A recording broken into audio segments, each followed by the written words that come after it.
All right, how's everyone doing? I am Rich CELENZA. Thanks for checking out the Rich CELENZA show. So, what I'm going to call this podcast is Are You Intimidated? And I've done podcasts previously on this. I even had one called Intimidation that I did with my co host. I just looked it up. It's number 347. And that was actually fun to do, but it was me and him kind of going back and forth regarding, maybe being intimidated, not intimidated, him with what he does with work, dealing with real estate, and the changes he's gone throughout his life not to be intimidated. I'm pretty sure that's what it was, even though it was a while ago. But in this case, I kind of want to just touch upon myself and kind of what I've been thinking about the last 12 hours. And I went to go visit a dear friend of mine who's a very well-known chef in the United States. He even used to help run one of the top 100 restaurants in the country. I've known him a very long time, and he's helping right now one of the restaurants near where I live, and he's getting ready to actually go open his own restaurant in Cincinnati, Ohio. And he also, he works at one of the largest facilities in the state of Florida as far as mass producing food out for this one location. And, he has been through it all. He has seen it all. He's worked with so many people. But we were sitting, eating dinner, and he came and joined us very quickly to hang out for a while. And then the waitress looked really scared or something, and then she kind of, whatever. And I thought maybe because I was sitting next to him, and then I said, is she okay? And he's like, no, she's intimidated. I'm like, oh, I'm thinking she's intimidated by him. And he's like, no, I'm like, intimidated, and he's like, look at you, you intimidate her. And I was like, what are you talking about? And he's like, look at you, Richie, you intimidate, your side, the way you walk, whatever. And I thought we're just goofing around. So he leaves the table, I'm talking to my girlfriend, I'm like, Matt's hilarious saying that, whatever. She goes, no, he means it, it's true. You intimidate a lot of people by your presence. But she was very serious when she said it. Because if this kind of comes up once in a while, I look at it as kind of a joke. Because, I remember, I'll just say this in my past, when I was little, I hated being intimidated. I would try to go heads up with anybody. And then I know as I got older, I got a lot bigger, and I know what I look like face-wise. But I remember I had a close friend of mine, and he said, we were talking once, and then we were all getting ready to go out. And before we picked up one friend, he goes, hey, I want to tell you something. This is kind of funny. And I said, what? He goes, whoever it was, when we go out, he's kind of afraid of you. And I says, what are you talking about? He said he actually called me and said, hey, is Rich going to hurt me if anything goes out of line or something? He's like, hurt you? He just wants to have fun with you and help you. Why would you think he's going to hurt you? And, sometimes you got to really pay attention to maybe your disposition. And I think I'm kind of going through that myself, even as a brand. And the last thing I want to do a lot of times is intimidate people. I want to make people have confidence and feel comfortable with who they are and be comfortable around me.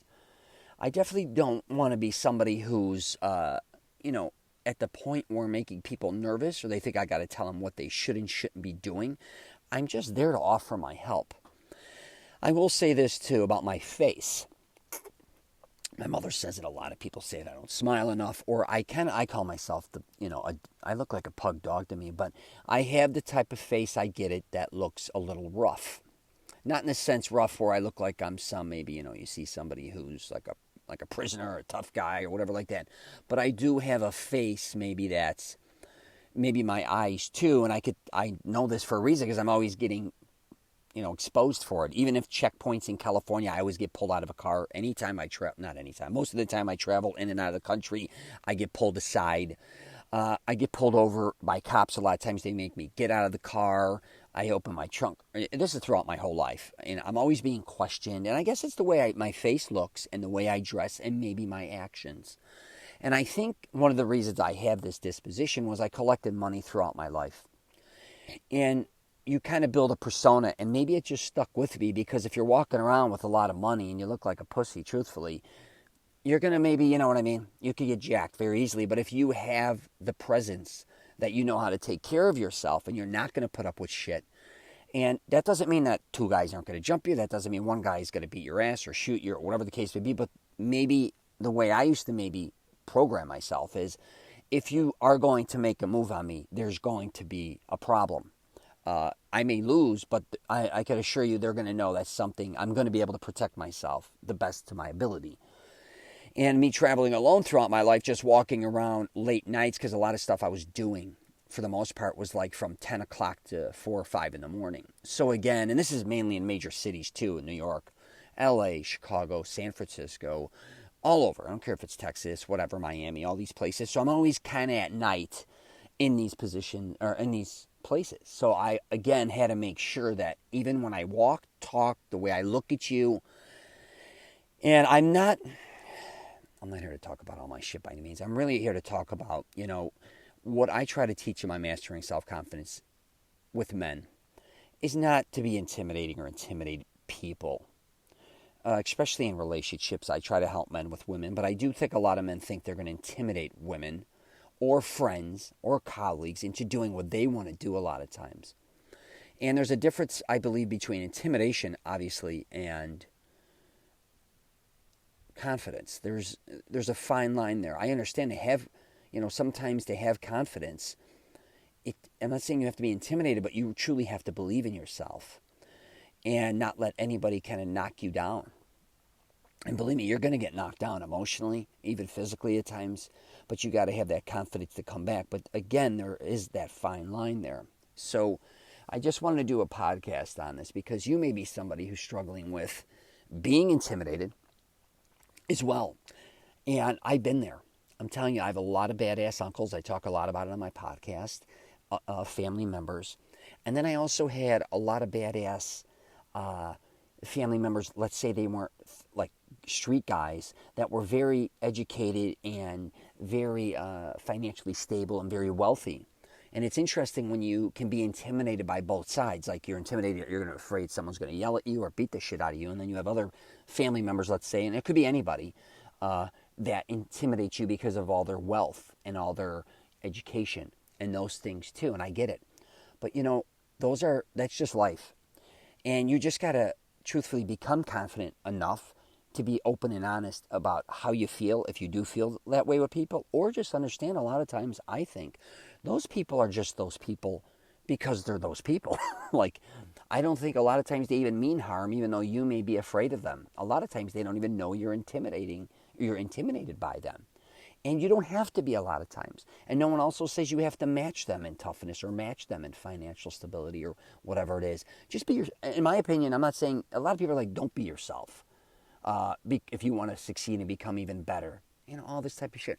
My theory is you have to be comfortable in your own skin and figure out a way not to be intimidated. And that's very hard for a lot of people. And that's one of the things that I help, I think, to a certain degree, teach men mainly. But it could be women too. And I will wrap it up with this officially with, like last night I was getting ready to take a shower. And this came up again with my girlfriend.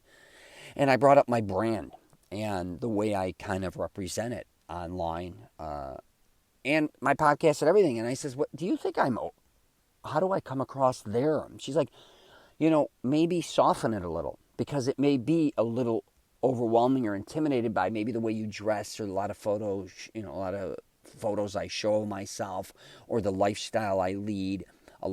She thinks some men maybe like that's too much or I can't get there or I can't live that lifestyle, right? And I was thinking, well, I looked at it actually as quite the opposite. I thought it was being very like a guy's guy or just trying to relate to everybody. Yeah, sure, I'm dressed up at times, but then if I'm doing a video podcast, I'm in a hoodie, or if I'm working out, I'm in a workout shirt. And then if I'm, out having cigars, I'm wearing a golf shirt. And then other times, don't get me wrong, I'm dressed up in a suit and tie or even a tuxedo at times. And I just thought I was kind of being well-rounded. But in her opinion, kind of, she was more like thinking I'm a little more, I don't want to say overly polished at times, but I want people to know I really am kind of what you see. And that's what I told her. I don't want to bullshit anybody. That's exactly how I live my lifestyle. So I just thought I would throw that out there. But anyways, if you got any questions or comments, you could hit me up, rich@richcholenza.com. richcholenza.com is my website. masteringselfconfidence.com as well. I guess that name's even a little intimidating at times instead of just something simple. But yeah, you got anything to say or you have any questions, just hit me up. All right. I wish everyone nothing but the best.